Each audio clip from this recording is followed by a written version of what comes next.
Letty's here. She wants to say hi. I'm sorry for my hair. I don't know what the heck it's doing, but we're just gonna go with it. This video I think is going to be the first one in our Road to Rainbow, which is our trying to conceive after loss journey video series, if that's a thing. We are really, really close to trying to conceive. We're really close to being on our road to our rainbow baby, which is super exciting but also super terrifying. I had an appointment with my OBGYN back at the beginning of December. I think it was December 6th or December 8th, something like that. I'm not 100% sure. It was a follow-up to go through. I had a few tests done, an ultrasound. I had a saline sonohystogram. Yes, saline sonohystogram to see if I had a septum in my uterus, because that was something that they thought might have been the cause of me losing June, but weren't 100% sure. So I had to get this sonohystogram test to make 100% sure that either I had one and we could remove it, or if I didn't have one, then we could go from there.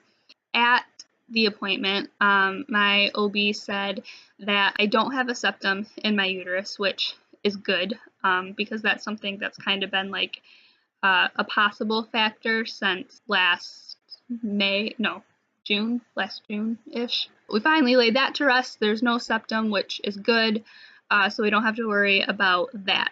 However, there is a very thick band of tissue that's in my uterus that needs to be removed.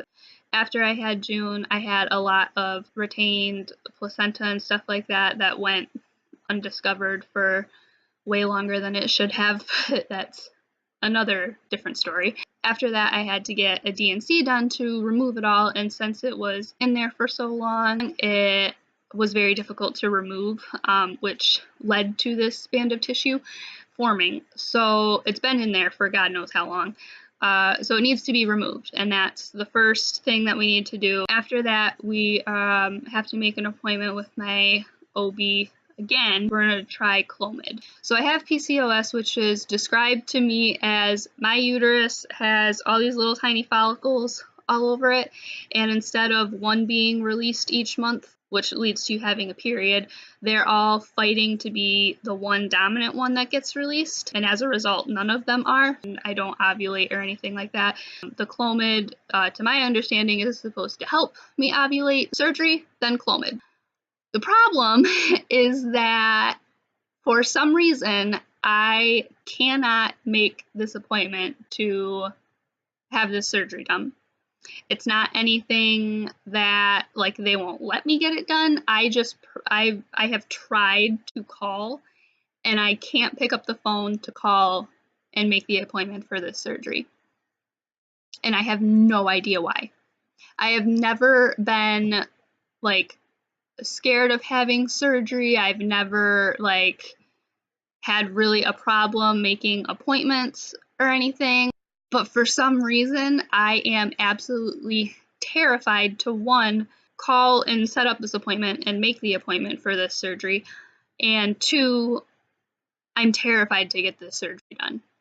I don't know why, but for some reason in my mind, like, I'm absolutely terrified to go through with any of it. I have known about having to get this surgery done since December 6th, December 8th-ish, somewhere around there.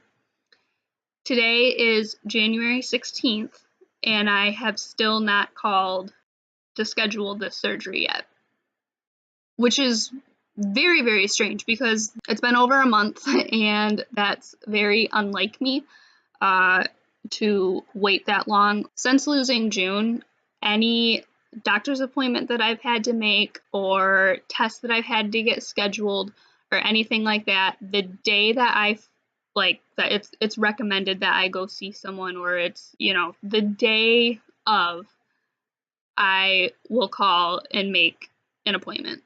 It is very unlike me to wait this long to do something like this.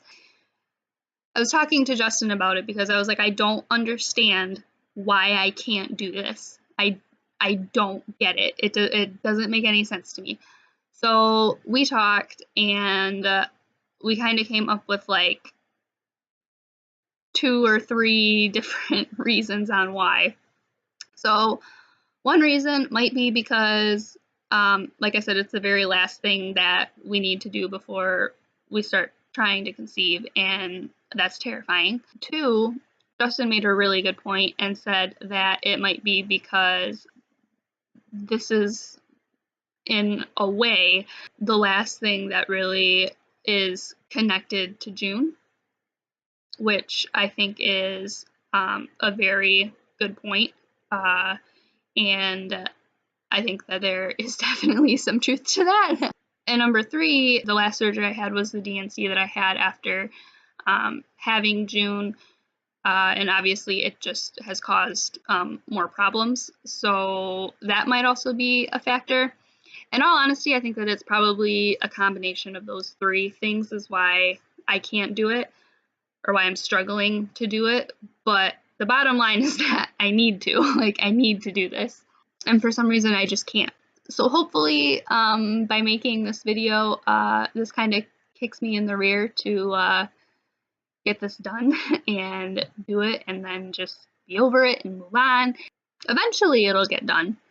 Like, eventually. I don't know when eventually is, but I mean, eventually it'll get done. So fingers crossed that that will hopefully be soon, and that I can get over myself and make this appointment. Thanks for watching, guys, and I hope you have a gentle day.